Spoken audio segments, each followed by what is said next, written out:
May nakita tayong lady runner ngayon, babae. Tumatakbo Subukan natin interviewin. Bakit pa siya tumatakbo kahit gabing-gabi na? 4 days before race day, 6 to 8 kilometers. Super gagawin na lang natin 6 kilometers. Super. Medyo pagod ako tsaka galing ang trabaho. Late na ako nakauwi. 2 kilometers.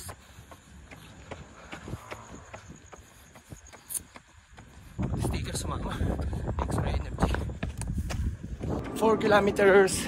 Para hindi pa tayo siniswerte guys Hindi pa natin nakakasalubong yung i-interviewin natin. Ito na pala. Hi, hello. Shit, ito na yun. Sakto, nakita natin, di ba?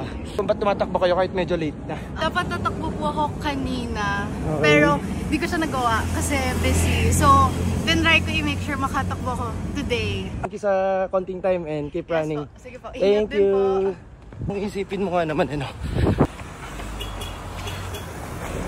Bomba! What's up, man? Takbo! Let's go! Man! Sabay-sabay tayo! 6 kilometers done. Buenas tayo ngayong gabi. Paano? Late na. Pag-ensayo pa rin tayo. Dahil sa ensayo ngayon, medyo confident na ako sa Sunday. Thank you for watching. Keep running.